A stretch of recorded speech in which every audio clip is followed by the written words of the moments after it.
maybe around 1:30. $.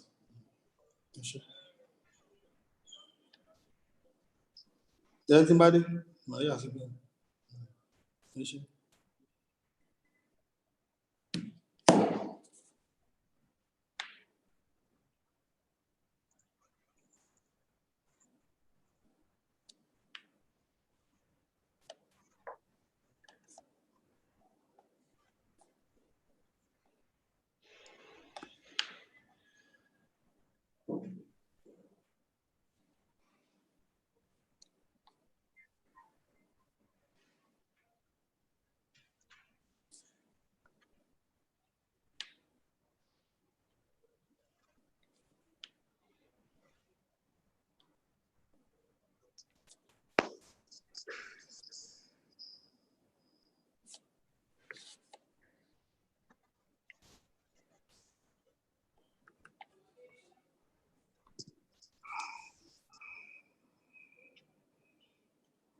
Good morning, sir.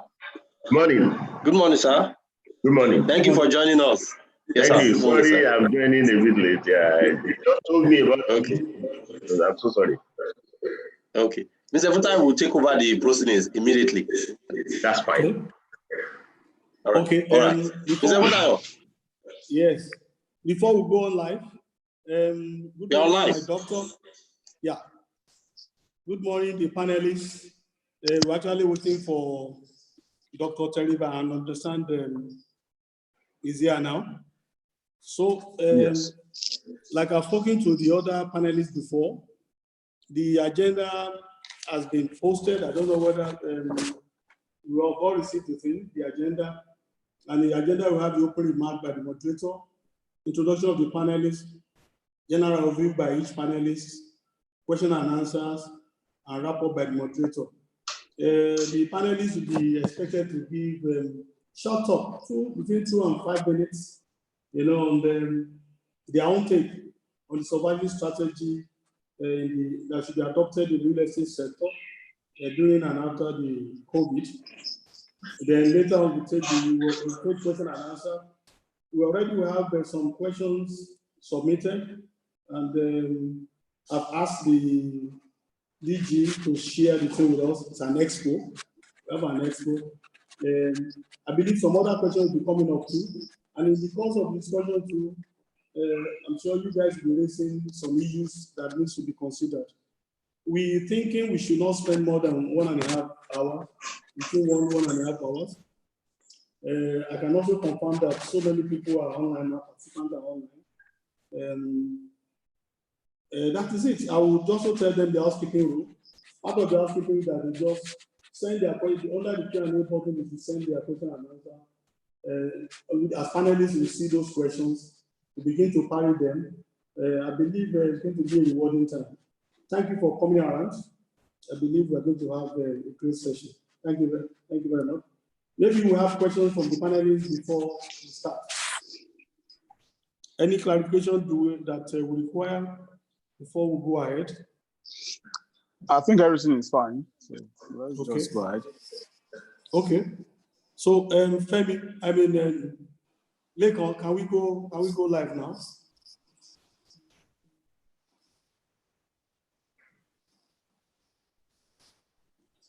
We are live. Okay. Good morning, the participants, ladies and gentlemen, and also the panelists. My name is Emmanuel Funtayo. I'm an estate surveyor and valuer by training. I sit on the board of Nigerian-American Chamber of Commerce, and I'm also the chairman of the real estate group. We are here, albeit virtually, today to consider the effects of the pandemic, that's the COVID-19, on our businesses, the way we live, the way we work. There's no doubt that this pandemic thing has changed. It's actually a reality. It's a root shock, a root disruption that has affected the way we live, we work, and to do business. The real estate sector is worst hit, in my opinion, and consequently we consider it apposite to gather together, albeit virtually, to elicit and document surviving strategies during and after the pandemic that should be adopted in the real estate sector. And to do justice to that, today we have to the assignment, we have assembled a panel of erudite scholars and professionals, to see us through. And I'm going to be introducing them now. We have 4 of them. And first of all, we have Mr. Emmanuel Odemayowa. Mr. Emmanuel Odemayowa is the Chief Executive Officer, Chief Executive of Global Property Partners. Global Property Partner is a member of, first of all, member of Nigerian-American Chamber of Commerce. He's also a member of the Cavalli Business and Investment Group. They specialize in, with interest in investment in commercial real estate, infrastructure development, and energy projects. The company is focused on creating values within the ecosystem, from commercial real estate development to investment guidance, infrastructure finance facilitation, mortgage facilitation, and cross-country business investment partnership. So, Mr. Odemayowa, you're welcome. Yeah, thank you so much, sir. Also, we have Mr. Yoteriba. I've seen him in so many fora. Especially where you see Mr. Yoteriba and you see Dr. Salami, they are always on the 2 sides of the coin. Mr. Yoteriba is Chief Executive of Economic Associates. Economic Associates equips economic decision makers with information required for creation and preserving economic value in Nigeria. Its conferences, reports, and consulting service have included decision makers from a long and growing list of companies in manufacturing, trading, banking, investment, stockbroking, consulting, professional institutes, federal and state government ministry. They have so many clients, and including multinational corporations. So it's an economy with a vast experience, cutting across so many sectors. I believe he's here to share his wealth of knowledge with us, and it's going to be beneficial. I'll be able to address some of our questions today. Thank you. I don't know whether I should call you Chief or Doctor, Mr. Ayoteriba. Thank you for coming on this program. Thank you very much. Good morning. Good afternoon, everyone. What do I call you? Do I call you Doctor or Chief or? Dr. Teriba is fine. Dr. Teriba, okay. Thank you, sir. We also have here Mr. Paul Erubami. He's the Managing Director and Chief Executive of Maximi Gold Limited. Maximi Gold is a physical facility management, training, inspection, and technology advisory firm.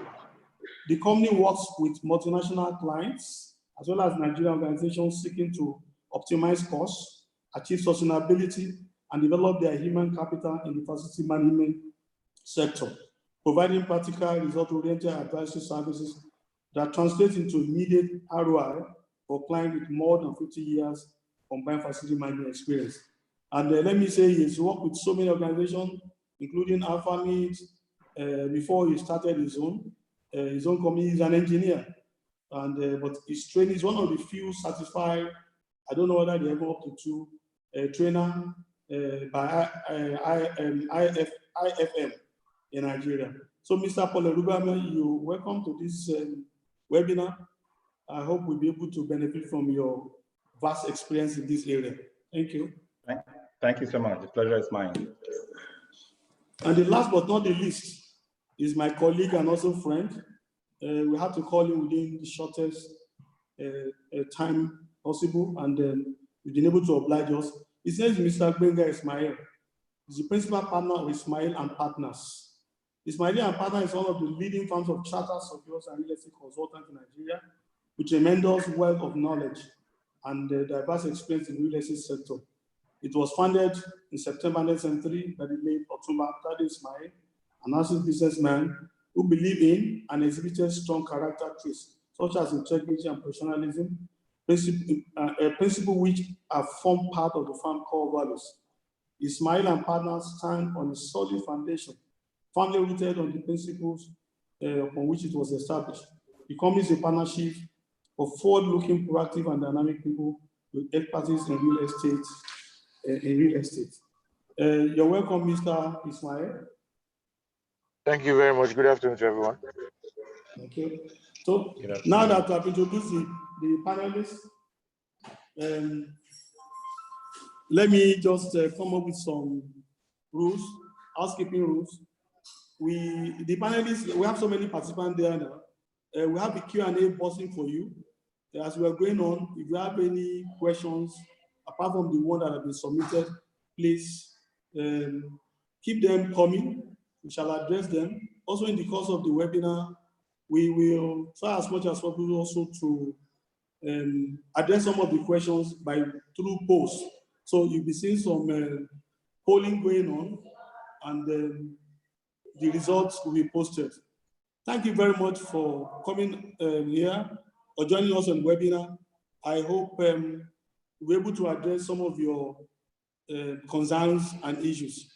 So we're going to go straight. And also let me let you know that we're also live on YouTube, and I think on Facebook. If you're having problem with your internet, you cannot log in through Zoom, you can as well also send your questions through chat with us on Facebook, and probably get across to us on YouTube. So we kick off because we don't have time. I'm going to ask Dr. Ayoteriba to please to kickstart the program by giving us his take on the subject, on the topic, which is real estate industry, surviving strategies during and post-COVID-19. Dr.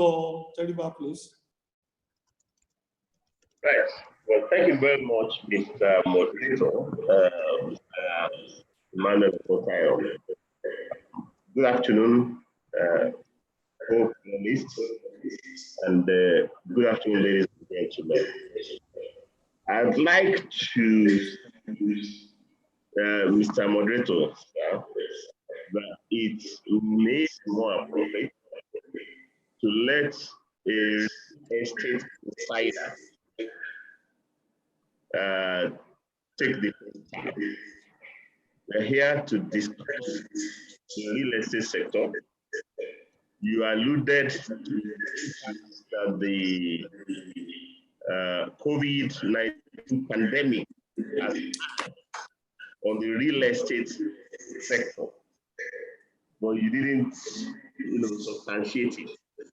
So perhaps it would be better to let people who know how COVID has affected the real estate sector to tell us how they perceive the impact of COVID on them. And then we can take it from there and then begin to debate, So let's go from specifics. So, General, yes. Thank you very much. I was thinking because the real estate business and the industry is within a bigger container, universal thing. So we want to look at it from the micro, but it's a very good suggestion. So I will go to Mr. Gwenga Ismail. Can you just give us your take on looking at it from the estate surveyors and valuer perspective? Yeah. Good afternoon, everyone. Doctor has passed the baton straight away. Told us to take charge of the proceeding.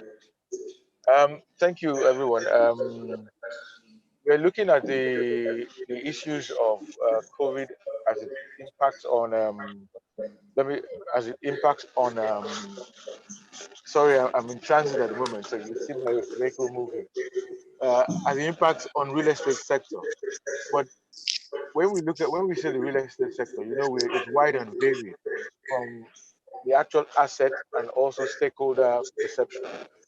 So, and then interaction. So if I say which sector of real estate, we will talk from office, commercial, residential, and then commercial, we have industrial, retail, and offices. And then we have entertainment, which includes hotels, all sorts of different assets. We have residential, which is where a lot of people are familiar with, which is the homes that we live in. When we now move on to stakeholders, you have the investors, you have the financiers, you have developers, you have people who live in the houses, landlords, tenants, and all of that. Then we go further down to the entire value chain process, where you have acquisition, you have design and construction, you have then going to marketing, where you see a lot of the estate surveyors and valuers and some of the other agents, and you go into maintenance and repair, where you see the likes of Polyruba looking to those areas, effectively trying to see how facilities are being maintained.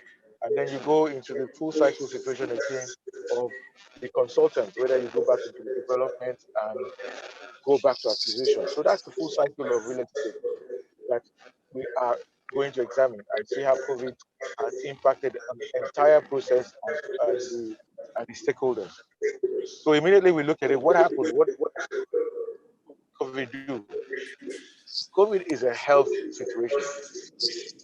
It has nothing to do with economy. It has nothing to do with effectively how real estate is run, how any business is run. However, what then happened was the process of making sure we are all safe resulted in what we now know as the shutdown and the lockdown. Nobody expected what came after that. The implication of the shutdown, we were not going to be able to go to work. We were not going to interact with ourselves again. We couldn't do anything. The immediate reaction for Nigeria was the oil cargo shut out. The next thing was we were all looking around. We couldn't go into interact with our clients. Now, for real estate, what does that mean? The immediate situation was construction stopped. That was the directive because business stopped. But in some climes where we've heard, they allowed construction to be essential service. So some people kept on working limitedly. Also, offices had to restrict entry. That stopped immediately. So nobody could go into any office. Nobody could go into the hotel facilities. So business stopped in those areas, and these are all real estate locations. So the interaction and interaction of day-to-day situation of this edifice called real estate ceased. People are now looking at it that post-COVID, how are we going to interact? This is where the economics comes in. What are we going to do? Purchase prices, asset values, rental values. What's going to happen to those things? In Nigeria, my own view is that we're still a long, well, not a long way, but it's about 2 quarters away from really what is going to happen. But in the global sector, where their own economy is more structured, they have felt the impact immediately. They have felt rental values, rental payment drop. They have seen people ask for reductions. They have seen occupants ask for moratorium rental deference. And the way it works out there is that immediately you have rental reduction or rental defaults, your values immediately drop. So for them, it's an immediate impact. For us in Nigeria, on the other hand, what do we immediately see? Ours is more on the facility end. How are we going to look after our properties immediately? To disinfect, to make them safe, make them healthy, and make them ready for post-COVID occupation. That is where on the facility side. On the economic side, we need to start looking and thinking ahead. What are the adjustments that are going to be made in terms of space demand and then also space supply? How are we going to react? How are people going to react to the post-COVID situations of workplace management, workplace relationship, and workplace organization? How does this play on to how people will shift? I've read it in some real estate magazines that companies are looking at reworking what we call person space requirement. This simply means that a desk takes 10 square meters. So now are we going to be looking at 15 square meters to do social distance spacing? If that is the case, then we need more space for offices. Some would probably advise that we reduce the space we need, so more people will work from home than work in the offices. So in order to keep the social distance regulation, so a lot of these things are the things we would have to now need to discuss and see, and probably have to advise what happens next in terms of real estate. But really, in economic terms, will asset values drop in the short term? I am still out there. I think it's going to drop in the short term. Rental values, we have 1 year, 2 year payment in advance structures. So effectively, these things will not immediately come into the marketplace, but will trickle in when voids start taking longer, property starts spending longer in the market, and no one is taking them on. So in short, those are my own submissions for the time being. Thank you very much, Mr. Ismail. You have touched on so many points. In terms of, you've told us that in advanced countries where they have structured economy, the impact is immediate. Our own, we are here to see the full impact of COVID. Talking about the issue of rent deference, with tenants now either asking for rent forgiveness, adjustment and so on. Look, we also talked about the economic side, how the thing is going to affect the supply and demand for space, and also the issue of the workplace, the new workplace demand, in terms of person to space requirement, and talking about asset pricing model, we touched on that. Thank you very much. Okay, I'll go to Mr. Odemayowa. You are an estate developer. You have interest in real estate investment too. What are your thoughts on the subject? Oh, okay, thank you, everybody. Good afternoon, panelists, and good afternoon, other participants too.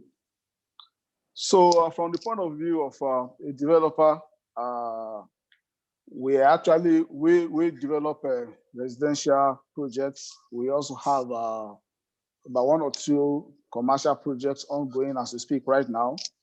So of course, COVID-19 is something that has come as a real shock, of course, to the economy, not even just to the real estate sector, alone. So of course, a lot of us in the industry were not actually prepared, for something like this, because this is something that we have never witnessed before,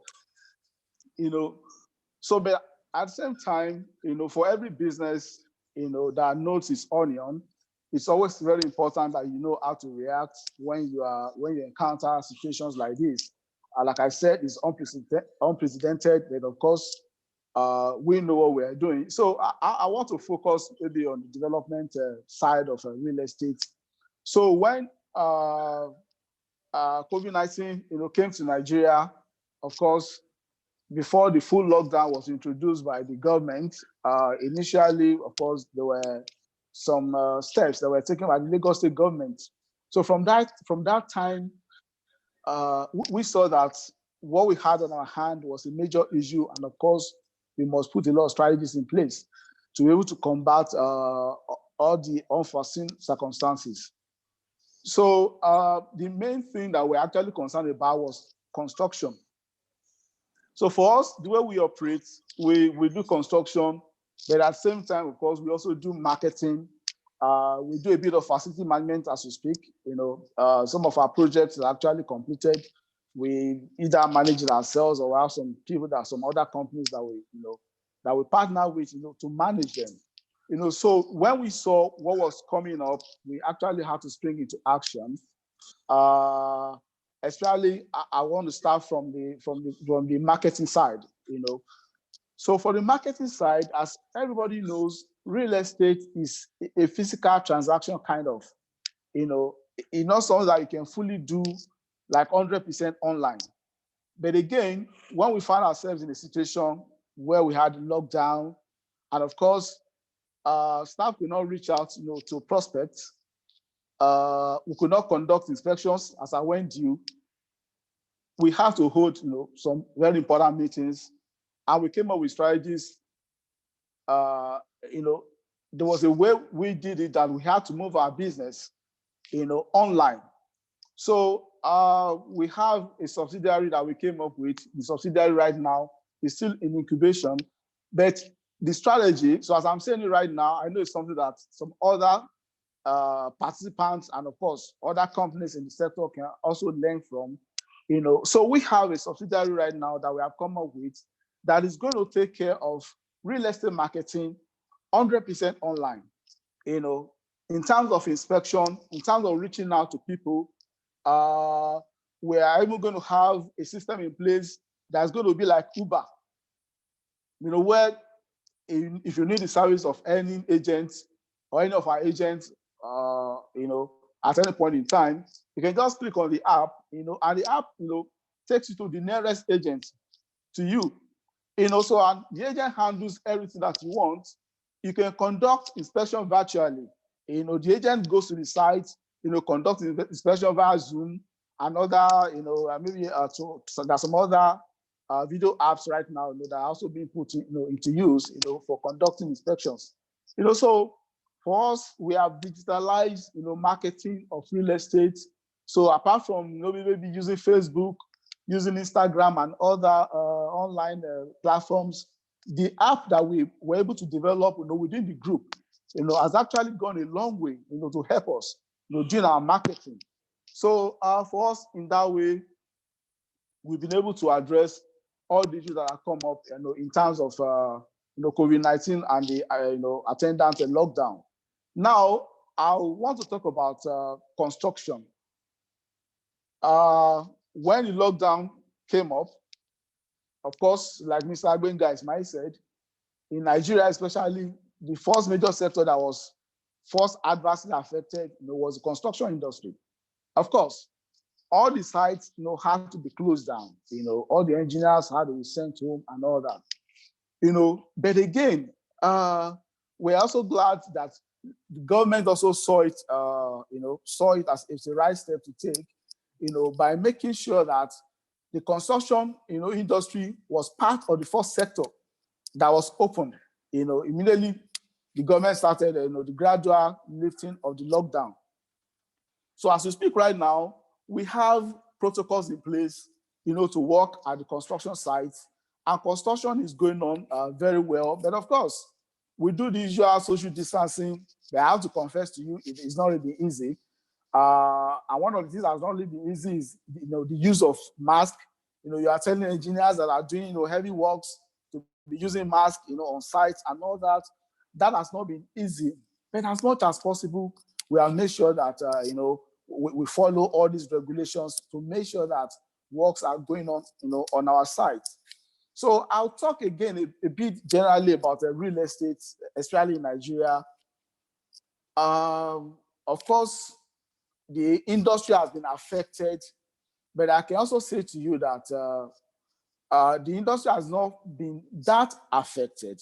For me, based on the data I've seen, I was reading a report that was released by McKinsey about a week ago. And of course, from what we see, it's just about 25% of real estate activities that have been affected. Now, when you talk about industries like lodging, hotels, maybe a bit of shopping malls, these have been affected. But when you talk about residential real estate, from what I know in our industry in Nigeria, it has not really been affected. There was a company, along the Lekki-Ajah, expressway here, that introduced the project just before the lockdown. And I can tell you that a few days ago, they announced that they sold out in the course of the lockdown. So of course, I was surprised, but again, that actually goes a long way to show what is actually happening in the industry. So not just because maybe for us in our group, we do more of residential real estate, but we believe so much that when it comes to preservation of values in terms of assets, your cash and everything, real estate is still one of the go-to, still one of the go-to options, still one of the best options available, out there. So I don't really foresee a situation whereby the residential real estate will be massively affected in a way that there will probably be a crisis that it will not be, attractive to people. So of course I understand that for the commercial part, when businesses are closing down, you are not really expecting a lot of new offices to be open or to be rented. So juggling all these, I'm sure maybe more of commercial will be affected rather than the residential. So going forward, I expect all every player in the industry to actually look at what works for them.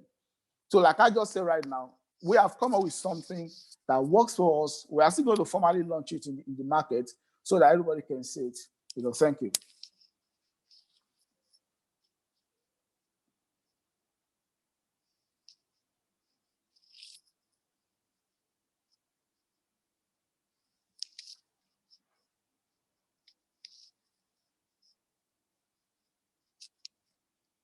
Hello. Thank you, Yes. Mr. Demuyiwa. Yeah. I say thank you for that very rich contribution. You started by saying that real estate transaction is not a business you can do 100% online, but you have been able to come up with a solution to that. You talk about the Uber model, which I'm interested with. I think we need to come and register with you as an Uber operator. You also talked about bringing a prop tech technology into property, talking about virtual inspection, digitalizing your operations, developing an app that will be launched later. You talk about in the area of construction that you develop a protocol. There's a protocol in place that guides the works on site, and that you are still at your construction activities are still going on. You talk about the real estate industry that you don't think the COVID has a massive or too much negative effect on the real estate, that you think 25% of real estate activities, especially in the hotel, retail, and a bit of commercial business will be affected. You touted real estate as a very good investment vehicle, especially at this time. You gave us practical insight as to what is even happening on ground. Some people are still selling, some people are still letting. And you rounded it up by saying that every practitioner should look for what works. Thank you very much. It's a very good insight, which I think the participants will be internalizing as part of the solution to the challenges they've been experiencing. Thank you very much, Mr. Mayowa. Let me go to Mr. Kerubami. You are a professional facility manager, you're a teacher, you're also a practitioner. Can you give us your own take, the effect of COVID on the facility management practice in Nigeria? All right, thank you so much for the opportunity. It's always very difficult to add anything when you have such great minds speaking before you in any forum. So I'm just going to give you my thoughts and try to not repeat what the others have already said. So what do we do with facilities? We live in some, we work in others, we play in some, and we worship in the rest. Okay. In this, we basically these are my own facility management view of spaces, real estate spaces. In terms of real estate, of course, they'll have other categorizations, other ways to categorize these, spaces or buildings or facilities. I'll just quickly address each one one by one in terms of where we live. That's the residential.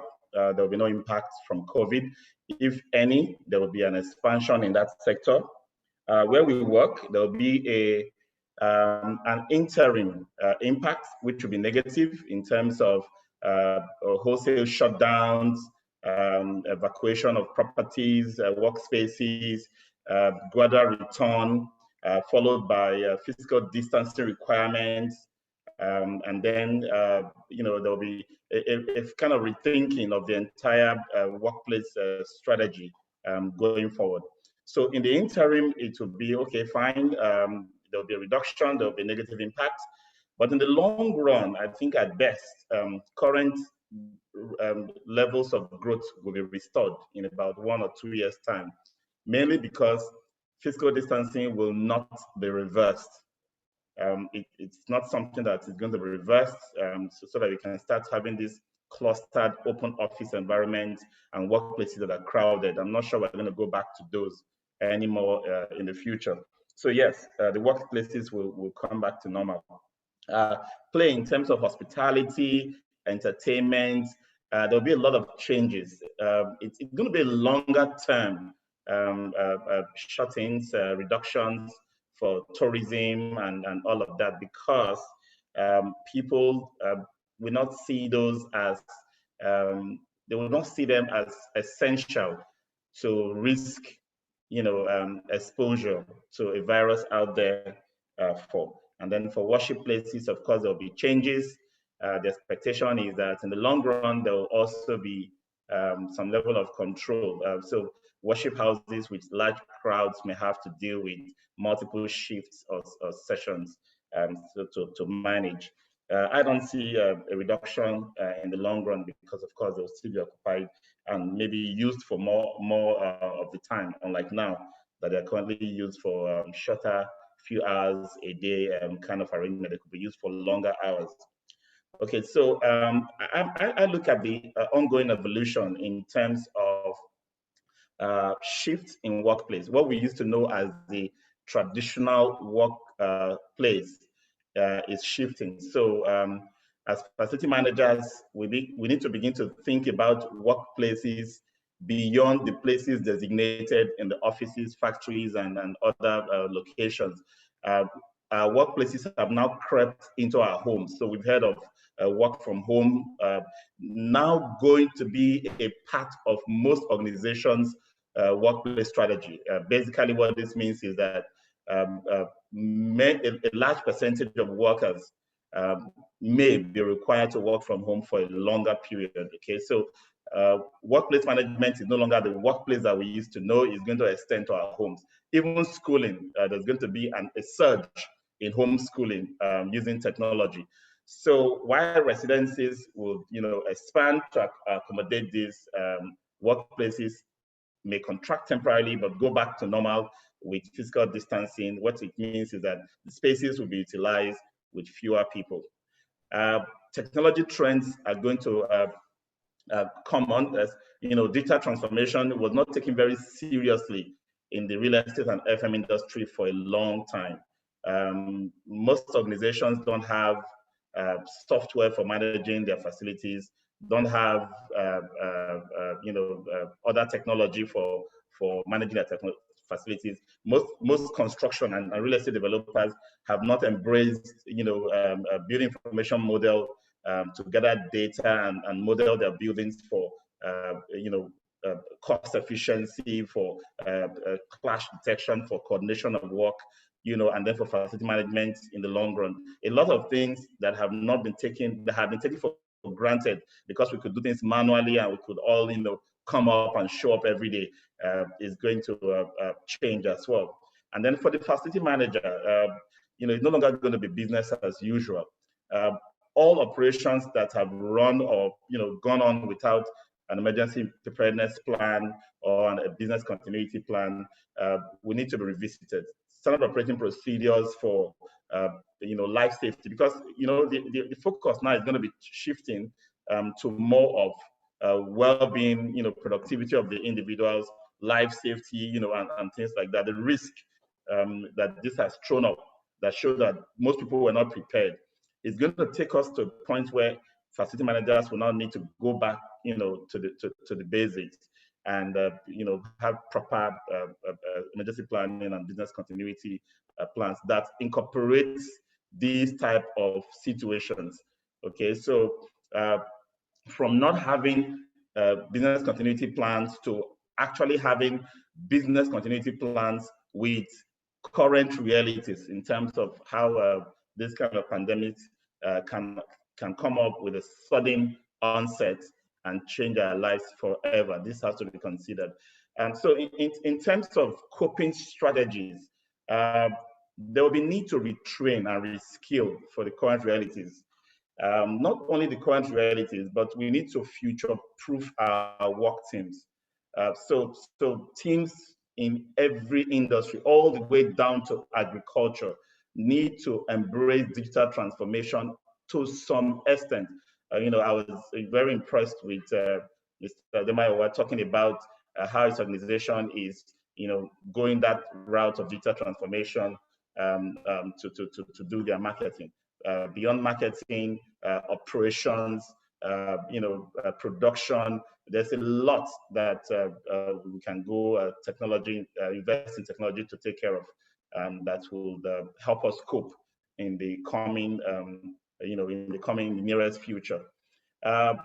I talk about facility management a lot because the whole essence of real estate is to develop properties where people will stay and where people will have a sense of well-being, safety, and security, and productivity, which means it has to guarantee the investors a return because those who are using it are getting value, and as such, they are paying.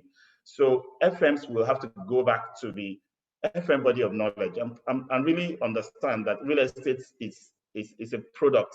It's the output from the real estate is for FMs. We are the ones that are supposed to receive everything that has been built and manage them. We have a body of knowledge that has been largely ignored because the barrier to entry into FM has been really lowered, that every time Dick and Harry comes in, I'm an FM because you can clean, because you can maintain, because you can do a few things, you've gone into facility management. So I think that barrier shouldn't be lifted, shouldn't be raised. Everybody can still come into FM, but learn to get properly trained.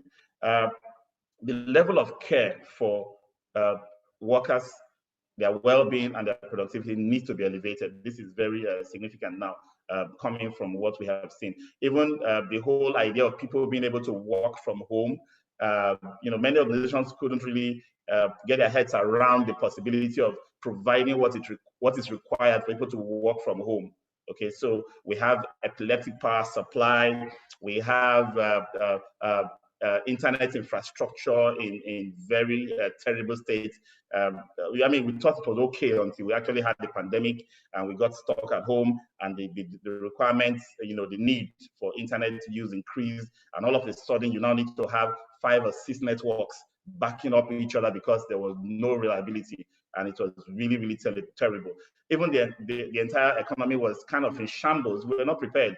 Banks, had large proportions of transactions done remotely online that were, failed, and so the individuals' monies were kind of stuck. Vendors didn't get paid. The guy who has the account, the money is left his account, and they were all stranded. That's what accounted for that crowd you see in banking halls across the country once the lockdown was lifted. FMs should align with the strategic objectives of the demand organization. So basically, every organization will not require the same solutions. Okay, so I've been hearing all kinds of solutions for COVID-19 and all that, and I don't subscribe to a template mentality, head mentality in solving issues. Every organization needs to sit down and look at their business, look at their industry, and then the FMs providing services, managing spaces for those organizations should create solutions that align. And then there's also need to look at optimal cost and best value, in terms of what we do.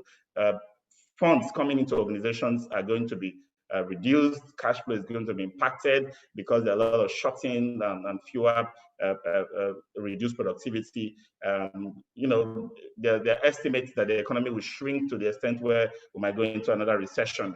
Just having come out from one. So there'll be very little funds to spend.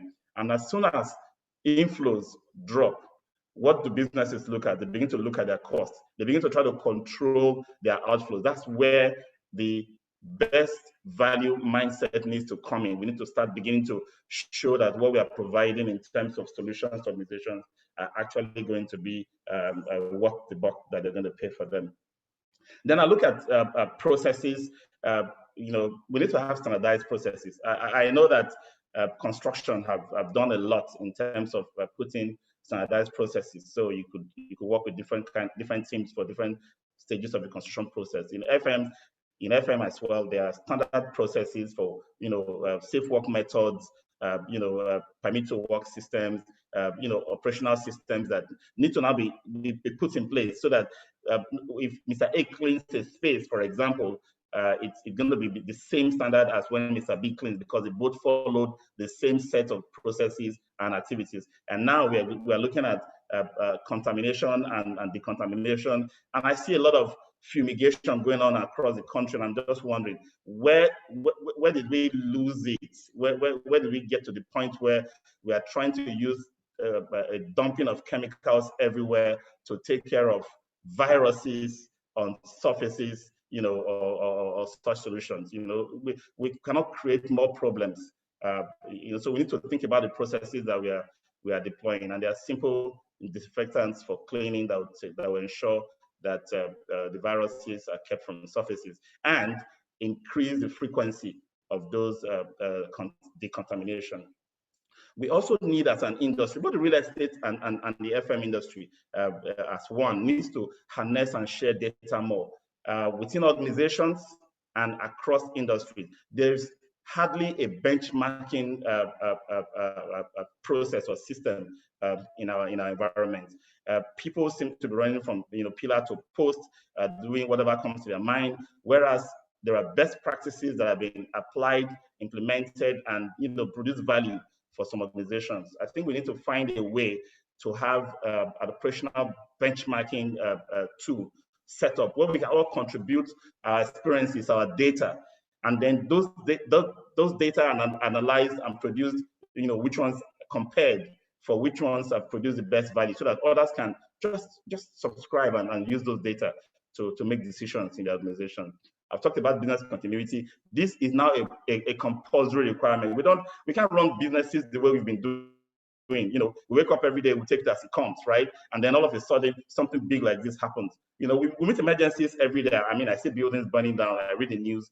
I see all kinds of hazards happening in the environment, but this is on a global scale. But if we have business continuity plans, of course, it will reduce the impact on that individual, that organization, as it were. And then we need to you know, use the data we get from our operations to design intelligent processes.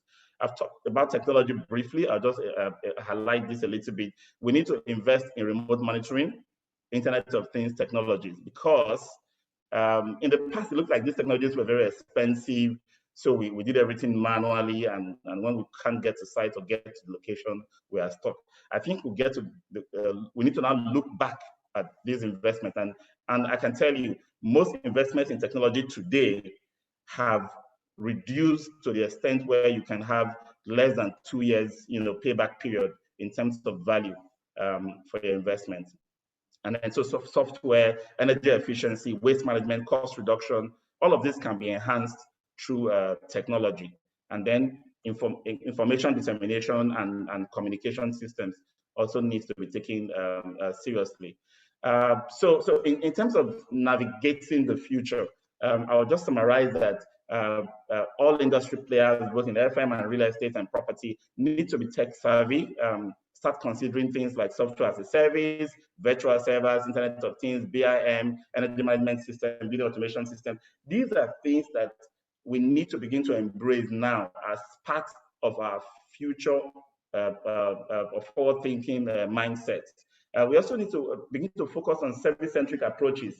The customer is king, we say, but you know, we're going to get to a point where if you have been getting away with all kinds of malpractice, it's going to hurt business now, because customers are very, very wary and cautious about who they give their money to. And then for real estate, please, it's significant that you involve facility management in your process, all the way from planning before you get to design, before you get to construction, and all the way to handing over to FMs. Get FM consultants, get FM practitioners involved. Look, if we take a look at a typical building plan or estate layout in Nigeria today, we can give you hundreds and hundreds of corrections that will help you save on your operations costs, improve the well-being of people, and improve your own return on investment over the life cycle of the property. So if you save the cost now in not engaging FM professionals in your project, you're definitely going to pay that cost in terms of customer dissatisfaction in years to come, in terms of risky reconstructions and demolitions in times to come, in terms of operational hazards and operational costs that can be avoided. So I think we need to look in these areas as well, and then, you know, imbibe that habit of just working as a team. It's not at the point of delivery you start looking for the FM to come and, you know, start managing. We've seen with COVID-19, you know, offices shut down automatically and everybody had to run home, and then now they're looking for FMs everywhere to come back and reopen the offices. Of course, there are certain steps that must be taken to open these spaces. It's not just open the doors and get people into the building. There are certain you know, activities that need to be performed to get the place ready. And then when we move back into the spaces, we now need to imbibe a new mindset in terms of how we work and relate with each other. So this is my contribution to the discussion this afternoon. Thank you.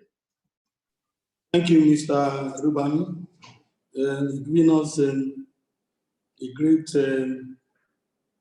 weight of ideas on looking at it from the FM perspective. You came up with so many things, and actually you are talking to the FM professionals. One of the things that I actually love is the FM professional aligning with the strategic business objective of the organization. And when you look at banks and all these places you mentioned, if actually they were prepared, this issue shouldn't catch us off guard. And that's why you stress so much on dimensioning the risk, you know, to doing business, and that will lead to emergency preparedness and also a business continuity plan. A lot of, you open that a lot of businesses do not have that. And you've talked about bringing technology into what we do as FM professionals. Bye-bye to the days of manually doing things. You know, I love one thing you also mentioned, that professionals in the real estate sector should come together to share data and learn and share data so that we're able to develop best practices. You also touched on the issue of SOP, standard operation procedures, you know, that will help us know what to do and why we're doing what we're doing. You pitch a bit for the FM professional that they should always be carried along, even from the planning stage. So you are going to pay for that one at the end of the webinar. And you talked about the issue of the business reopening. We just opening just like that. There are things that need to be done. I love the issue of even the chemical thing that comes under SOP. Everybody is just putting chemical here and there. Somebody even somewhere also suggested that we should take insecticide, put it in a syringe and put it inside human beings. Maybe that one will solve some of these things. So I thank you very much for just suggesting your thought and idea. I believe all these things you guys are coming up with, by the time we send the links to, because this thing is being recorded, people will be able to sit down. There's too many things to digest now. We really need to go back, sit down and digest. No longer business as usual. Thank you very much, Mr. Paul Rubano. Thank you. I'm now going to Dr. At least Dr. Teriba has heard from the professionals now. I still believe all the professions, the businesses, they operate within a bucket. And that is the national, the economic environment, the national environment. Because everything at the end of the day comes down to naira and kobo. So I want your take now. You've listened to our problem, to our concerns. I want to maybe give us an idea of how this is taking us as a nation. Because whatever happens to, I apologize, in the Bible they say, pray for Jerusalem, and they that love it shall prosper. Pray for Nigeria, those that really like shall prosper. Whatever happens to Nigeria happens to all the real estate sector and all the other businesses. No business can operate in vacuum. So I believe Dr. Teriba will come around and give us a picture of where we are as a country and where we are going. Because all these other things they are saying, they are also the micro issues that the macro issue can nullify. You know, so can we listen to Dr. Teriba now? Thank you very much. Thank you very much. We've heard from three distinguished panelists, and they put all the issues on the table. They've made very, very rich contributions about how the pandemic and the fallout from the pandemic has affected the real estate sector. So it becomes easy for the rest of us to try now and dimension. I will be trying to dimension three aspects, of the issues. First is the problem itself. And second is the impact of the problem on the sector. And third and finally, what should be the responses and who should be responding. So I'm not, without repeating what's been said about the problem. COVID pandemic is primarily a medical challenge. You have a new disease with no known or proven remedy, no vaccine to prevent it, no drugs known to cure it. Everything is still based on trial and error, and it's very contagious.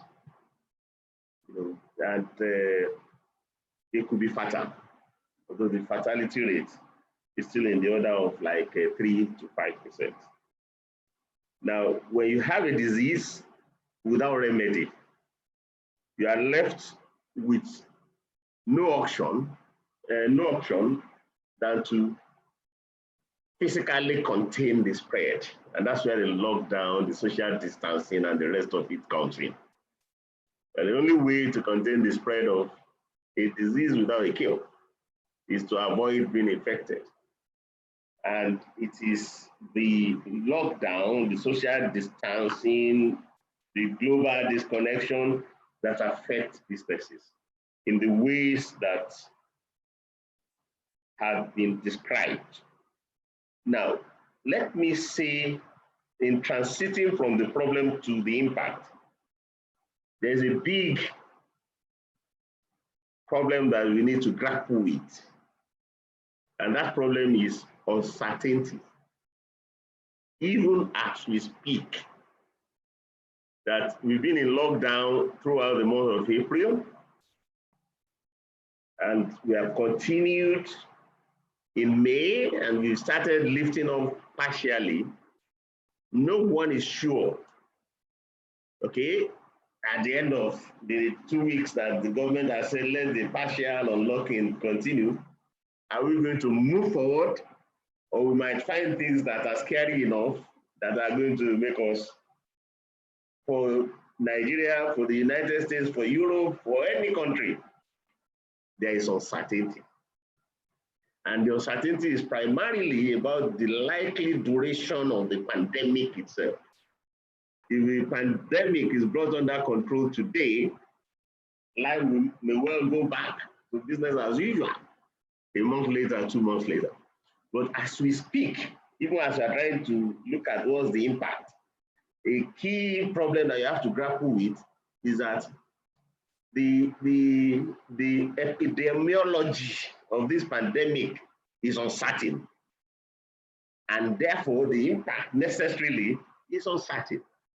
For example, when you are talking about uncertainty, how soon will it be before schools can reopen? How soon will it be before people can be free to leave their homes and go to their workplace? We are unlocking partially, how long the duration of that partial unlocking will be. So we do know that this has affected homes, it has affected schools, that has affected offices, that has affected hospitality, and it's affected, new development, leasing and sales. Is redefined facility management. Now, so how soon are we going to get out of the situation where the pandemic forces a lockdown until there is no lockdown whatsoever? Social distancing ends and life can go back to normal. One of the panelists said 1 or 2 years. I'm not sure. The truth is nobody knows. It could be 3 months if an effective cure shows up next week.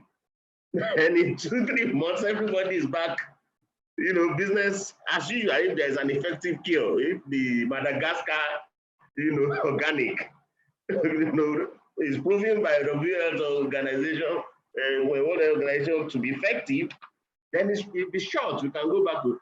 If not, then we don't know. So basically, you keep that in mind as you talk about. Now, the coping mechanisms, while offices were locked down, hotels were locked down, like, okay, homes, people are in the homes, and Bengadi say that you are in an environment of a year or 2 years in advance rent. But what about the rent that fell due just before the lockdown? Or rent that fell due during the lockdown?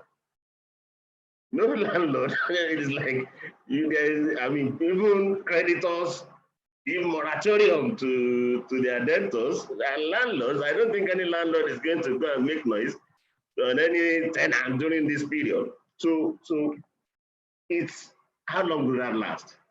And so in dealing with that, I do think that your industry should begin a conversation as to how do you cope with that.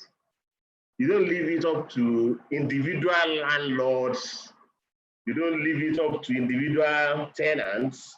As the rest of the world are doing, they are beginning to come up with norms for dealing with bad debts, for interest payments, for rent, and the rest of it. So I do think that we, as real estate companies and as Chamber of Commerce, need to get some clarity on this and perhaps identify areas in which we could be calling on the government to also support the industry. Like all over the world, government is not just supporting individuals, but supporting people with whom individuals have to do. If you have to give forbearance to people on their rent, government may also want to see how to make sure that that does not kill the average real estate company. So basically, those are the sort of conversations, you know, that we need to be engaged in, as we hope and pray. You know, you hope for the best, but you prepare for the worst. We hope that this gradual unlocking of the lockdown will eventually lead to a full unlocking, in which life can go back to normal. If you ask me, the pandemic itself is naturally a temporary problem. It could be, what could be hurtful is how long that temporary phase lasts. If we all experience, if we can replicate the Wuhan experience where it first broke out, that we get into it is very severe, and in 3 months we're out of it.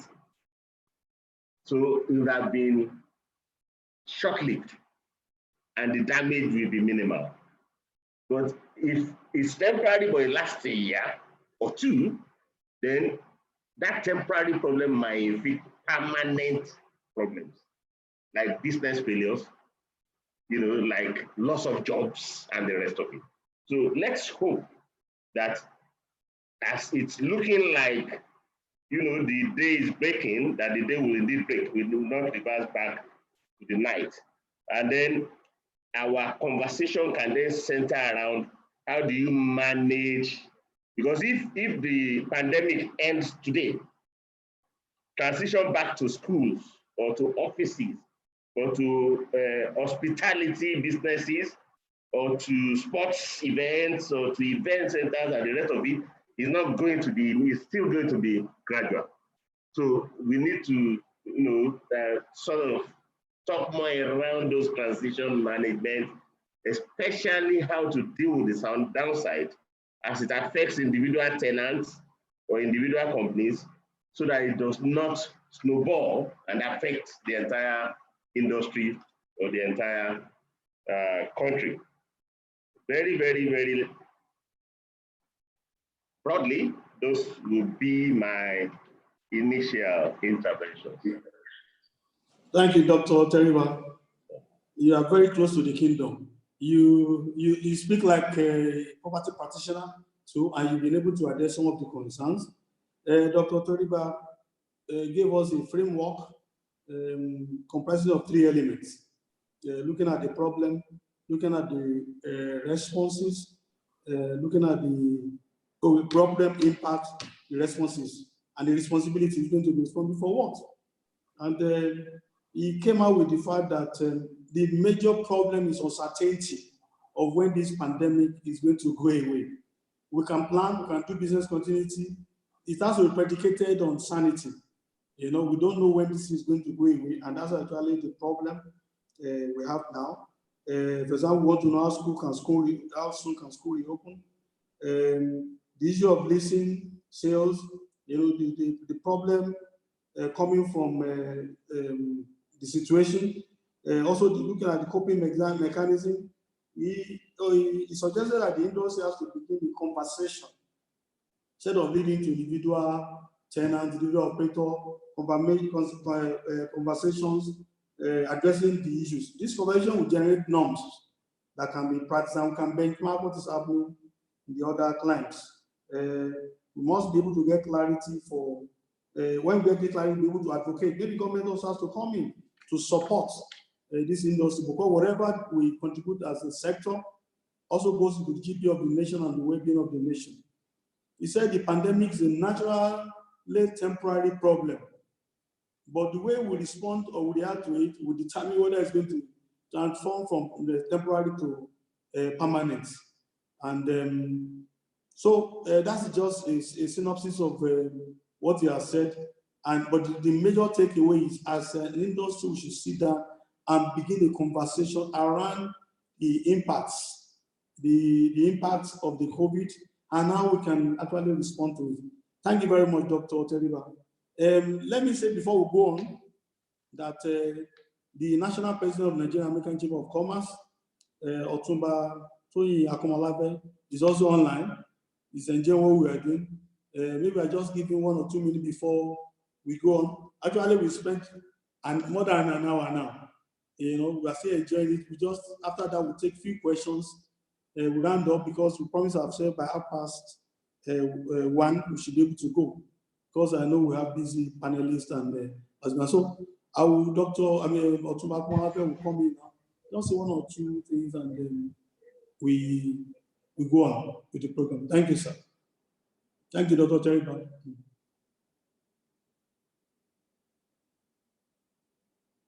Is Otumba the National President on now?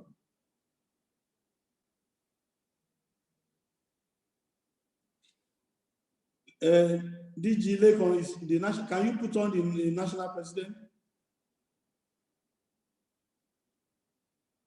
Okay, maybe we'll continue. Okay. I've unmuted him. Okay, we're going to listen to the National President. Just a few minutes.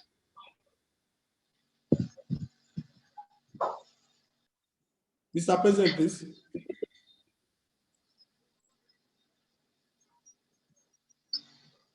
Oh, I just unmute him now. All right, now you're online, sir. You're online, sir.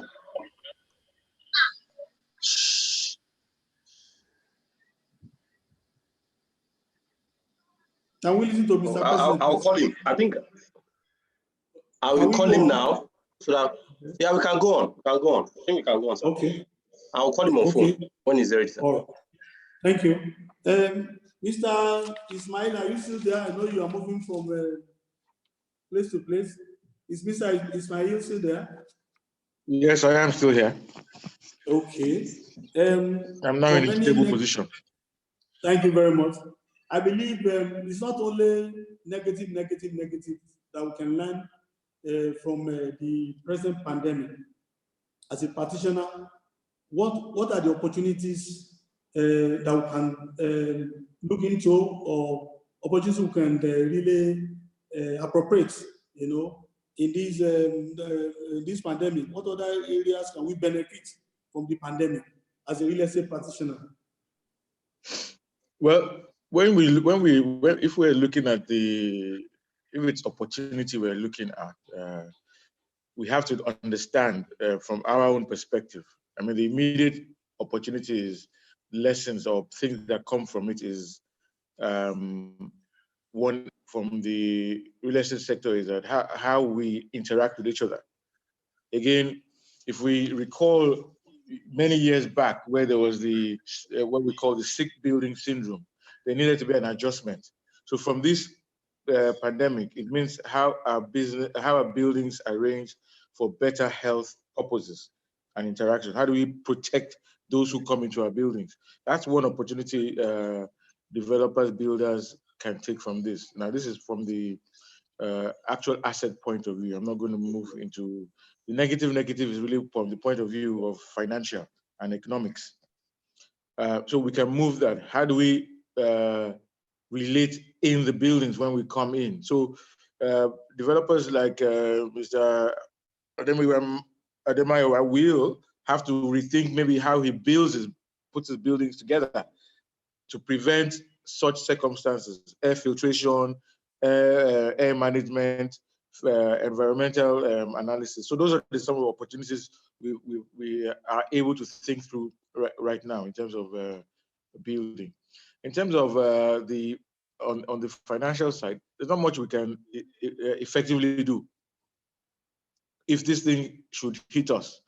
I mean, can we better plan? One of the things we have looked at from our side in advising clients is effectively preparing insurance aspect. How insured are you? And where this is one major area that I think we should come out of this scenario from, is the insurance aspect. How are people use insurance properly? So we must look at the protecting our assets, our buildings, and our loss of operations through insurance. That's one of the aspects I definitely think is something we can pick on going forward. And those are the two areas. The rest of it is, the money is operational funds, your rental structures. Those are already in place. Dispute resolution mechanisms that would allow you trigger those things when you have this sort of force majeure circumstances. Those are the areas I think we definitely, as practitioners and as stakeholders, should look at and try to advise our clients. Thank you very much. You really talked about the issue of insurance. This is time to take insurance very serious. And I think one of these days we'll do a webinar on the insurance of buildings too. But if that one is in there, it will be able, it's a way of actually mitigating the risk. And after we must have dimensioned it. Thank you very much. Let me go to Mr. Odemayowa. What about in the area of asset class? Are there opportunities in the medical, asset class? Because some businesses are losing this time. Some businesses are making, Zoom is making money, logistic companies are making money. Now I'm looking at the area of the medical asset class. Mr. Odemayowa, as a developer, do you see any opportunity in that area? Oh, okay, thank you. So in terms of a medical asset class, during the lockdown, there was a time I actually looked at, government has been looking for buildings they can use, as isolation centers. I think there was some time in New York that some hotels have to be converted to isolation centers, and all that. So in the course of the lockdown, I looked at it very well, that in Nigeria, we could actually have some, some multi-purpose buildings that we can come up with. Right now, I think I heard a few days ago that government is also looking at maybe buildings like event centers, that can be converted to isolation centers.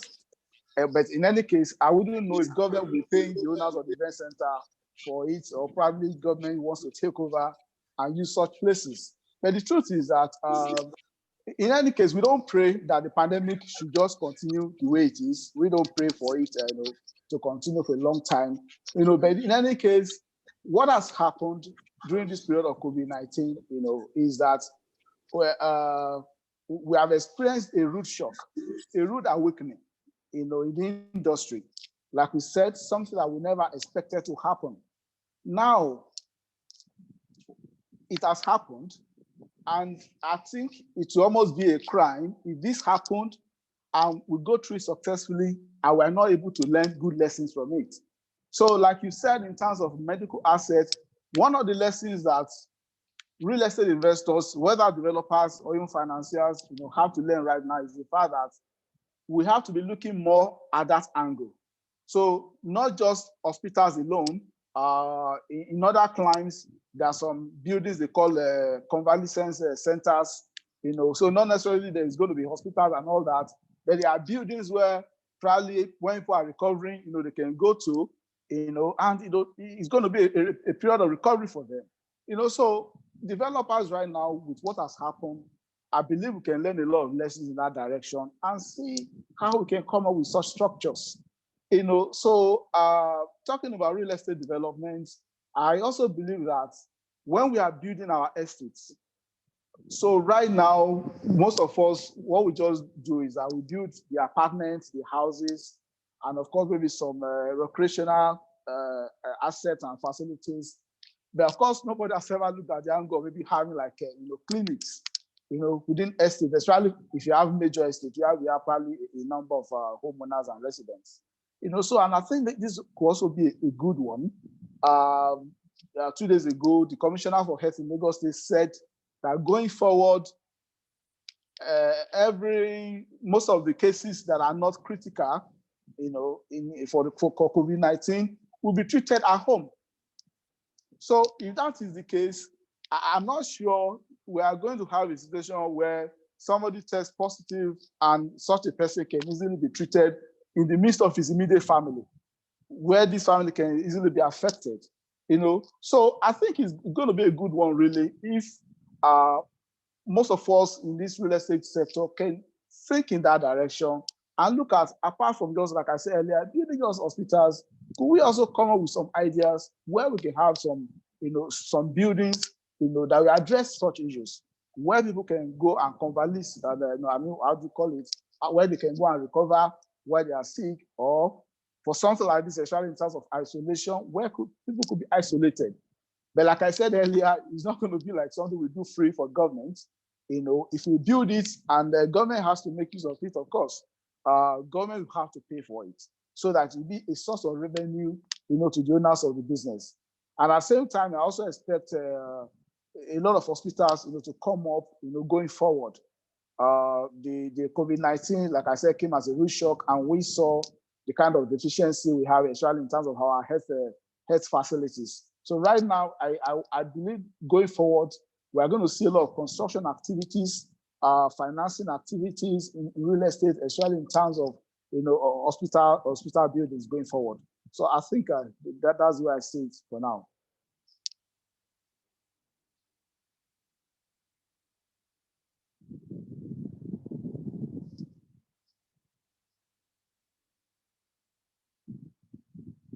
Something like clinics and medical assets into the development. You mentioned the convalescence center, probably laboratories too should be there.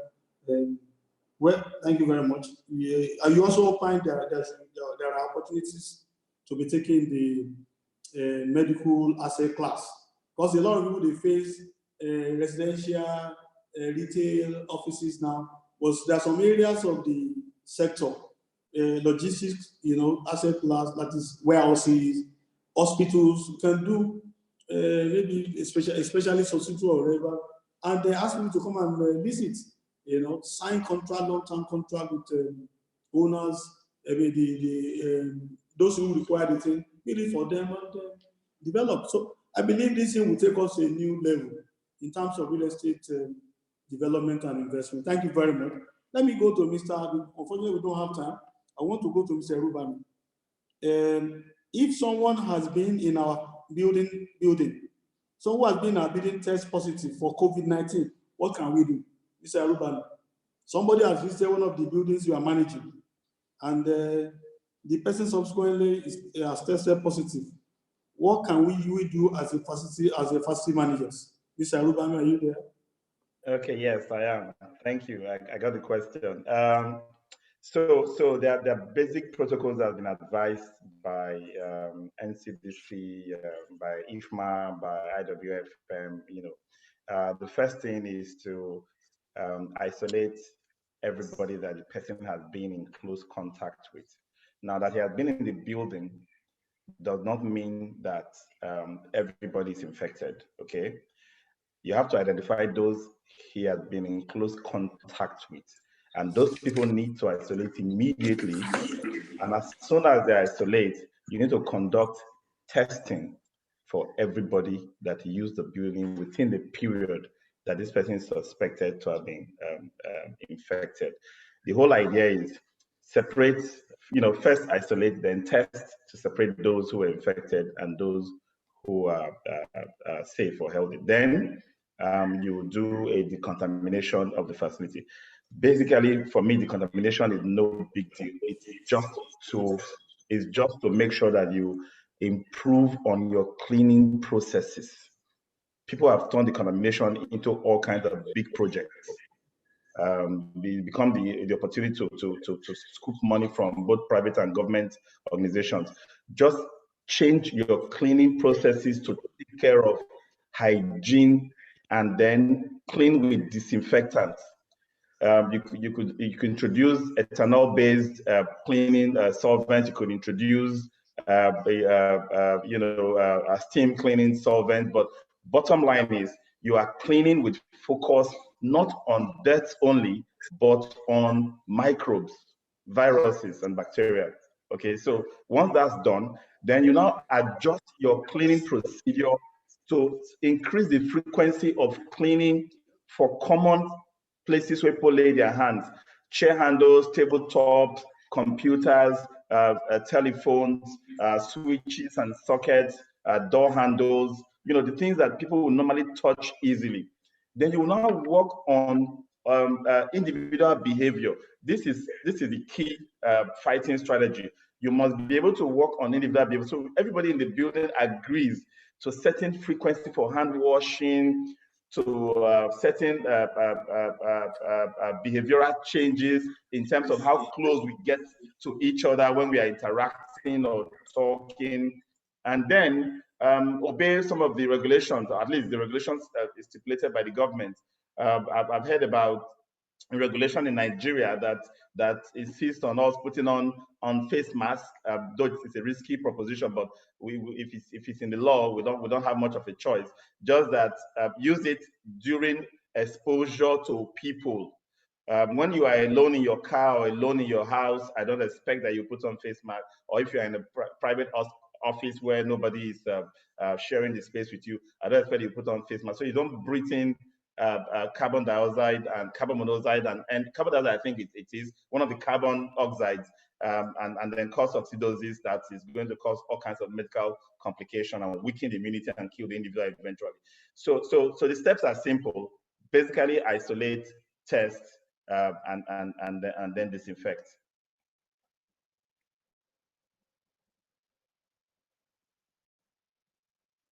Yeah, thank you very much. You summarize it: isolate, disinfect. Okay, isolate, test, and disinfect. Because that's reality. It's possible somebody has visited your property, the next thing they say is tested. The whole place is closed, and so FM has a challenge of taking some actions. Okay, we'll go to Dr. Teriba now. It is believed now that aggregate demand has actually fallen during the pandemic because no business, everybody is holding on to the small change in hand. The money is fund and resources. People are not spending. Investors' confidence or consumer confidence is not there. How do you think the government of Nigeria can boost investors' confidence, increase the aggregate demand? Because from the aggregate demand also affects real estate products. How do you think government can boost the aggregate demand in the economy? Dr. Teriba. Is Dr. Teriba there? Can any? Okay. Thank you. I just submitted. Okay, sir. Before I come to aggregate demand, let me quickly take quick stabs at the financial response touched on by Mr. Ismail, and then the medical asset class that you had come up, and I'll end up to aggregate demand. Now, the vital message is that when you look at all the different categories of real estate that has been affected by the lockdown, from schools, whether the primary, secondary, tertiary, to hotels, to residential spaces, we should not leave individual property owners. They are suffering the consequence of a problem that was no fault of theirs. And unless our own sector make the case, for example, to banks, how they should treat people in our industry, or even to government on the kind of forbearance that will be required, if you have to give a hotel that has the property there for 3 months, no business, a school, some of them parents, some of them don't own their property, even if they do. For 3 months, nothing is coming into their account. We shouldn't leave it to them to deal with the problem individually. We should articulate some industry positions that can guide banks and can guide government. If we make the case to the banks can make the case to the government, as everybody needs to be accommodated. We shouldn't say this is mine, everybody can deal with it. if you had insured it, but nobody insured it. Nobody saw, this pandemic coming. So it shouldn't be like, in the initial phases, individual companies and banks were donating billions for the government. A few weeks later, some of them now wants to cut headcount. So let's not leave people to deal with this on their own. It's very important that there are still things that can be done to accommodate and grant forbearance. Medical asset class, we should be thankful to God that Nigeria is not an epicenter of the pandemic. For countries that really suffered from the pandemic, do you know the type of real estates that are in the most demand at this time? It's hospitals and cemeteries, mass graves and the rest of it. Now, thank God, we don't have a severe outbreak of the problem. We are close to countries where there are some states in Nigeria where they've not, they have either 1 or 2 cases or no case at all, but they are in a lockdown. So we are suffering from the fallout from the either preventive or curative, the fallouts that social distancing will take place regardless of whether a case has been discovered in a city or not. So we should be thankful to God. It would have been a different kind of discussion if we had overcrowded hospitals or overcrowded cemeteries. Now, aggregate demand is actually, the decline in aggregate demand is itself a consequence of broken supply chains. That supply value chains are broken. People who want to work cannot work, and therefore they don't earn income, therefore their income is falling. So when we are looking at, okay, how do you protect this sector from the depressed aggregate demand, we should be trying to treat the cause, not the consequence. So, well, we had a debate about it as a country as to what government should do, which palliatives government should do, and it's an ongoing conversation that unless you deal with how much gets into people's pockets at a period when those who want to work cannot work, companies' cash flow are down. It doesn't matter. I don't know how many companies experience the same kind of cash flow that they used to experience before the lockdown. So, and if you are not getting the cash in, wages have to be paid. Some are laying workers off, some are cutting salaries, some are giving them leave of absence. And for every leave of absence you give, that's a depression of that person's income, that's a depression of that person's ability. So we should look at that part holistically and be a part of the national conversation on how best to deal with it. Emphasizing how should our own industry be treated differently. A lot of the segments in our industry, they provide public goods. Things that like schooling, like the parks and the rest of it. So those will be my remarks. Thank you very much. Thank you very much, sir. Unfortunately, we don't have, I don't know how we're going to do it.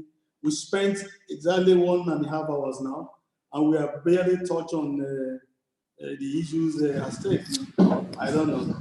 Then what I will do is just ask the panelists to just make closing remarks, because I promise it's going to be 1.5 hours, and we have to be men of integrity. So I think we'll do closing. But before closing, I don't know if Mr. President of Nigerian-American Chamber of Commerce is still there. You can talk to us just for 1 or 2 minutes before we take the closing remarks. Maybe what we're going to do is we're going to have a follow-up webinar on some of the issues raised in this at this time. Is Mr. President Nigerian-American Chamber of Commerce there? Is he willing to talk to us now? He's online now, sir. Okay, so let's listen to him.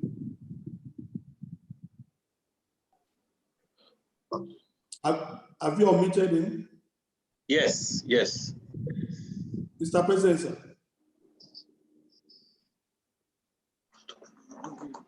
Boom.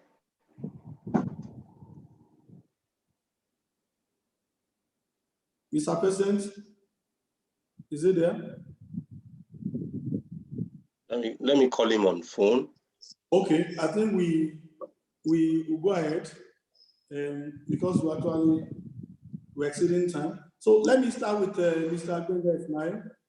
I believe there are so many agents and practitioners, essays of those who wants to know how you are doing how you are running your practice now in this pandemic era. You know, some people have not been making the money, they've not been closing deals. Some people are living in a climate where there is a lockdown. I'm speaking from Osun State now. We only work from Monday to Thursday. Friday, Saturday, you have to be indoor. So can you talk to us on the measures you have taken, you know, to still keep the lifeline of your business of Mr. Gbenga Ismail, and maybe tell us how we're going to be doing it to be so that we'll be making the same money you are making. Mr. Gbenga Ismail, are you there? Yes, I am here. Thank you very much. Well, you can see you said you are speaking from Osun State. If you didn't tell me, I would have known you were in Osun State. So those are one of the new realities that effectively, and to be honest with you, you can keep working in Osun State and not have to come to Lagos anymore. Yeah. So the truth of the matter is that in terms of speaking from the practitioner point of view, this experience has actually forced all of us into a reality that was present that we didn't know. Nothing effectively changed. It just meant that we just had to, I use the phrase, pardon me, but we've been using it in Nigeria, that condition make crayfish bend. So effectively, all of us right now have become the crayfish. So I had to start thinking when we were all forced to work from home, to stay at home. They said we should stay at home. They didn't say go and work at home, but we had to continue working. So we all discovered Zoom. We discovered GoToMeeting.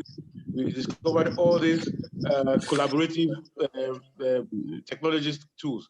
I even went further to start getting different softwares that would bring team working together and create abilities to make sure my staff, I could measure their productivity. And now I can see who's working and who's not working. So effectively, those that came to the office just were visiting the office. They may not be working. Now I know who is working. Because if you don't report back, if you're not online with something that's going on, then you are going to be at home. And you're at home. So productivity has gone fast paced. We have to engage clients every time, so the client doesn't think that we're no longer there. We have to move with the new reality, which simply means, again, I mean, for us, people don't come to office.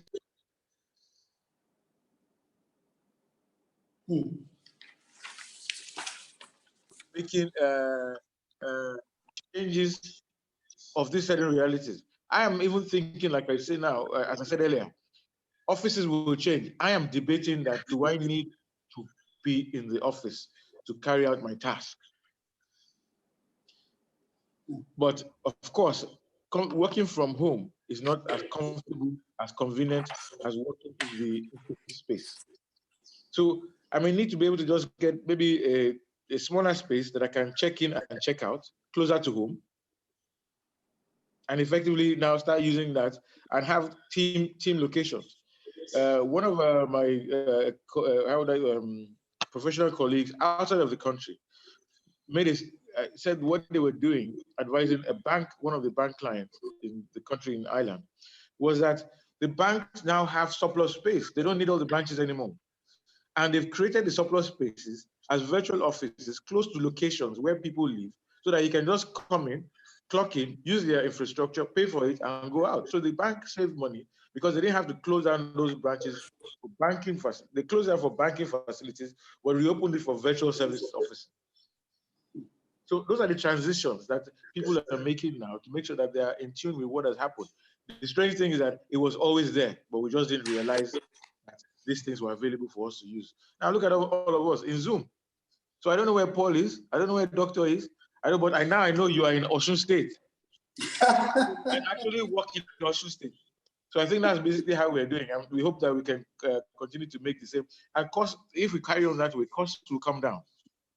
And we hope we can be more efficient in that sort of way. Thank you. Thank you very much. I hope the participants they've listened to that, and we need to adapt the way we work, you know, to the new reality. And let me go to Mr. Ademayowa. I know you have ongoing projects. You are still there. For a typical developer, they already plan, they want to do that. Unfortunately, this pandemic thing happened. What should they do now? What should be decided? Either they say, hold on, either they go into speculative development. Because one thing is, after the pandemic, there'll be shortages of this one, and then depending on the how risk averse one is. And you understand what type of action the developer and investor be taking now, you know, as we are running up, you know, in this, what is it wait and see, because there's a negative sentiment. Okay. After market now, you know, investors, negative sentiment investors. After market. Okay. So what should an investor, a developer like you be doing? Or what's your own strategy now while you are running up? Oh, okay. So thank you very much. I will address this, but again, there was a question that I think was asked by one of the participants about a particular issue in the nation that I think may also affect us one way or the other in the real estate industry. And that is about the infectious disease bill that's being passed, you know, that's being worked on at the National Assembly right now. So I thought probably we'll have taken a few minutes to discuss that, because I think as a sector, we need to come together, you know, to make sure to study such bills and look at ways it affects us, you know, maybe whether as developers, as you know, as even office managers, and so on and so, you know. So I saw that question. I just felt I probably will have spoken about it. So I'll just go to my own comment right now. So I spoke earlier about different sectors of the real estate industry. The truth is that, you know, there are some sectors, there are some parts of the sector that have been affected more than the other. So if you look at offices, especially, like I said, some parts of retail and you know, hotel businesses, you know, have been affected, you know, massively. But the truth is that the residential, you know, part of real estate, you know, is still doing very well. And from all projections and analysis, I think it's still going to continue to do very well for the next foreseeable future. You know, so if I want to advise an investor, I would say that right now that investors should look more at residential projects, because if you build offices right now, businesses are closing down. So if you build offices right now, you may not really be sure that you're going to get people, you know, that will lease the offices, you know. So but homes, everything we're talking about, when the lockdown happened, they said we should stay home. Right now, like we said, Lagos State government wants to be treating people at home. You know, everything really is just saying points to home, you know. So whether you like it or not, apart from the fact that in Africa, we all have this belief that everybody must own their home, which is a major one, and which we also very we believe so much in within our group, you know. So like you said, going forward, everybody be looking at home. So whether for living in, or maybe you want to buy for investment, a lot of people are going to be out there that still want to rent homes. I also know that, of course, the COVID-19 will have affected people maybe in terms of rent payments and all that. And that is an area that we developers will have to look at. When we are designing our project, what kind of projects are we designing? We have to design projects that will be affordable.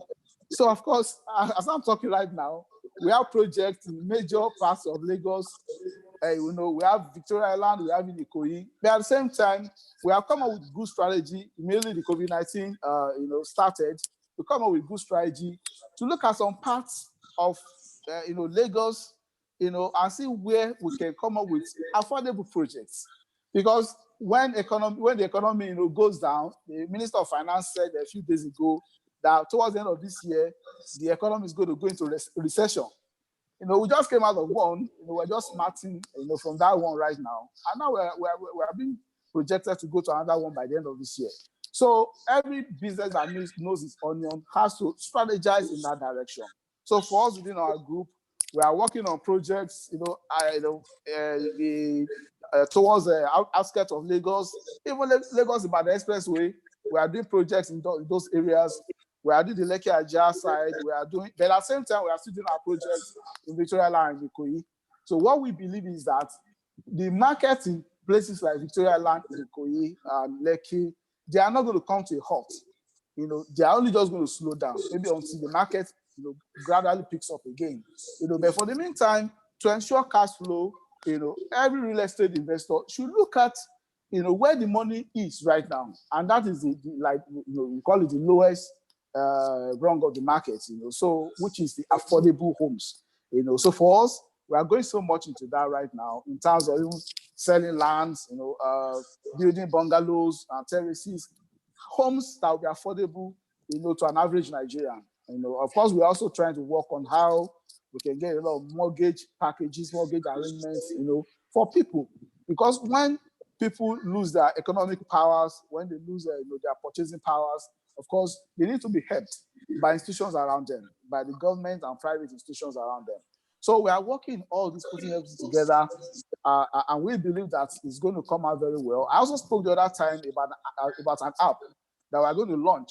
So we are going to launch it. It's not going to be just about us. It's also going to be about all the other players in the industry.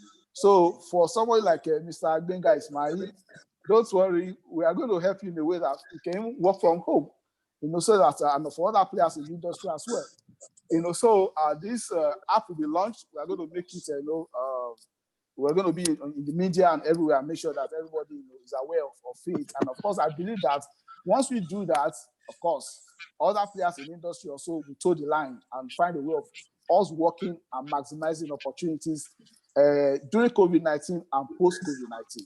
Thank you very much. Thank you very much, sir. I'm sure you've listened to him. He told you what and what to do, what the strategy should be. You have also, I saw that question, but I just felt we were out of time. But you have now really driven the point home, and I'm thinking we should be able to do a webinar on that, maybe in the next 2 weeks. Prepare that. Okay. We'll call all of you back again. We'll call in lawyers. Let's look at it so that we're able to. This is an advocacy platform. We're able to say this is our, this and because if we don't do it now, they'll close it and we're able to do it. Yeah. Thank you very much, Mr. Odemoyo. It's very busy. Let me go to Mr. Rubami. Are you still there? Mr. Rubami there? Yes, I'm here. Okay. While you are running up, I want you also to look at what new business model can you recommend for FM professionals now?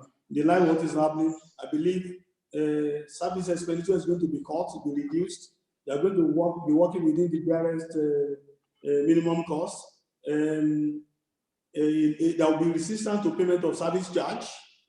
A lot of FM professionals may also do their job. So I want to round up looking at the whole thing as a whole. How can people, FM professionals, how can they cope in the present situation? You use that one to round up. Okay, thank you very much. I don't see FM as being affected negatively. During the lockdown, yes, some clients, came up with we're not going to pay for cleaners who did not clean and all of that. But that was because that was because of ignorance of contract laws. If you have a contract, there are force majeure clauses in the contract. You activate them at times when you don't need those services anymore because you will not require them. But when you see allow them perform skeletal services and you start negotiating afterwards, not to pay the cleaners who clean, I see that as an anomaly. And what I've been advising clients to do is don't take this out on low-level workers and cleaners and stuff like that. So I think FM as an industry is going to be the saving grace for the workplace, as it were, mainly because whatever is left of the workplace,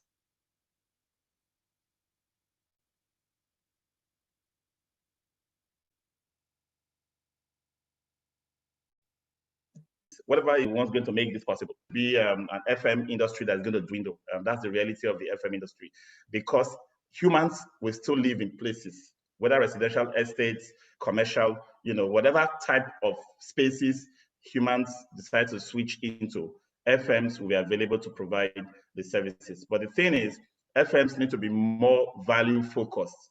People are going to be very cost conscious, and because of cost consciousness, which is a direct fallout of the recession that's going to happen because of low productivity and others, the FMs need to now be more focused on aligning what they are doing to what gives value to the client, customer-centric mindset. Right now, a single template for all customers is not going to cut it anymore. So I think FMs need to just re-strategize on their business, whether an FM department within the organization or an FM organization providing services. They need to re-strategize and see what will give maximum value at the least possible cost to the clients, so that they can continue their functionality.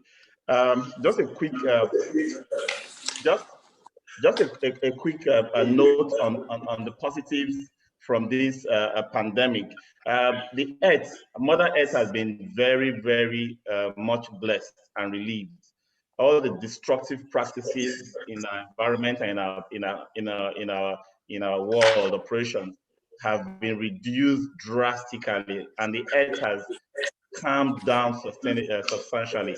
So greenhouse gases, global warming slowed down, toxic fumes in cities and things that destroy the environment reduced drastically.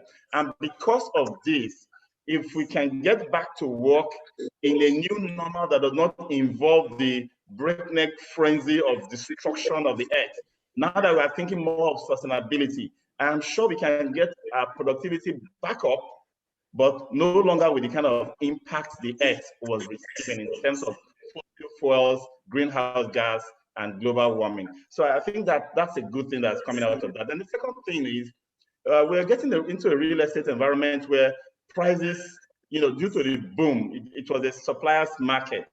Prices were becoming bloated. Okay, so I hear of some real estate costs for leases and service charges. I'm just wondering, how did we arrive at that point where cost of real estate in developing countries are now beginning to trump costs in even very advanced environment? So I think this pandemic is going to lead to that slowdown on that bloated cost.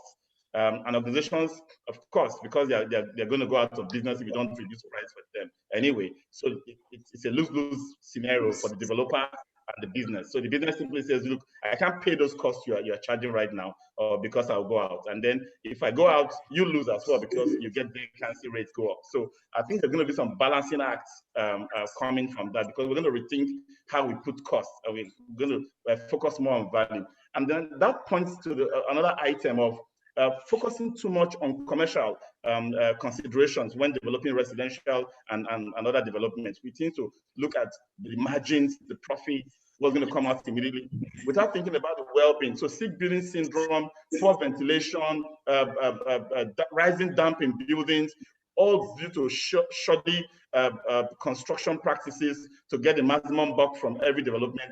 I think it's going to be revisited, because people are going to be more conscious about the impact of real estate developers on the well-being of people who use buildings. And so I think I would like to wrap up there, because I know there are huge impacts of real estate on people and the environment that this is going to get us thinking about. Thank you very much, Mr. Rubami. And on the final note, I call on Dr. Ayoteriba. As we are running up, I also want you to address the issue of the palliative measure in Nigeria, where the only palliative, apart from the rice is being distributed, I also know of that of the CBN. Whereas in other countries like the US, look at the palliative measures taken, taxes, people being given money here and there, tax debate and all those things, do you think the policy response by the federal government to in terms of palliative measure is actually it's adequate? Do you think the policy, and also it's only the CBN that appeared that as like I said, apart from the donations here and there, the rice is being distributed. It's only CBN. Even CBN is also supposed to be whatever, just the micro, just the what do you call it, the monetary issues, not the fiscal side. We haven't seen much from the fiscal side of the economy, from fiscal authorities in terms of response to this pandemic. I want you to address that as you are running up, Dr. Teriba. Okay, okay, right. It's all written.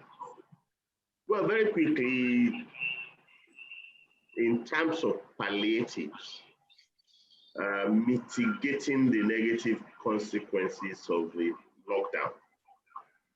And Nigeria could have done more, whether it's the federal government, the Ministry of Finance, or the central bank. Where you claim to see what the central bank has done, I don't. That's the frank, response. These pandemic affects everybody. It makes everybody worse off.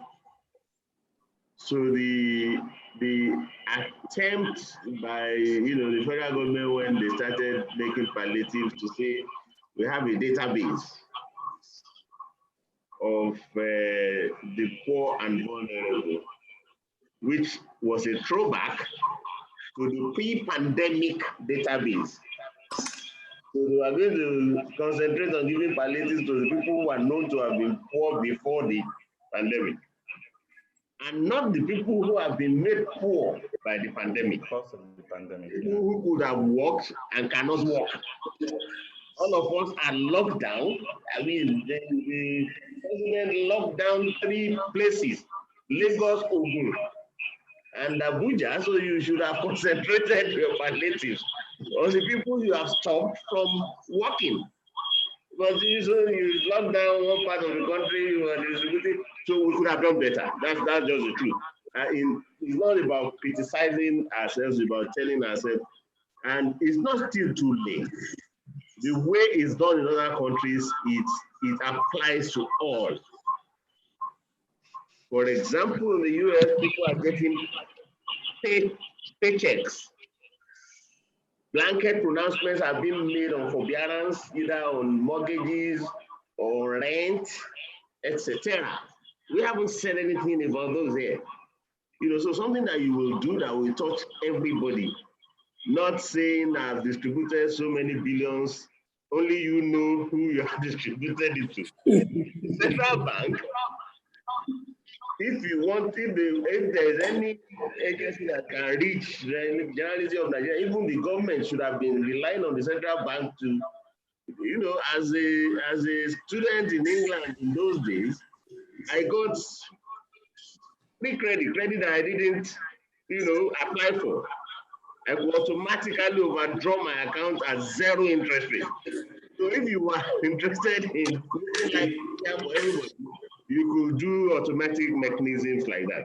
But now that we have missed the opportunity to do that in the height of the lockdown, and we're approaching a stage in which we're unlocking the whole lockdown of the thing, more should be said. I like, the speech made by the Cross River State governor, suspending tax payments by small and medium enterprises, by small business people. And I do think that that's the sort of thing that the government generally should be doing to give relief. It's not, you may not have the liquidity to give cash out, but you can grant some forbearance, on taxes that are due, on this rate levy, on that levy, just to make life bearable for the generality of Nigerians. We should thank God, we've been able to avoid the worst, and let's hope that the unlocking of the lockdown that has started will, go on, and we hope that life will start approaching normal from the month of June. I'd like to thank, the Nigerian-American Chamber of Commerce and the Real Estate Trade Group for the opportunity to be a part of this. I think this has been very useful. And I encourage you, maybe on other platforms, to do it again. It's an iterative process. You are not likely to come to all the answers at one. So maybe look for other platforms where you can focus on real estate, and make sure you make some noise, as somebody made in the comment box. Make some noise specific to the sector, because if you don't blow your trumpet, nobody's going to blow it for you. That's the reality of the situation. Thank you very much.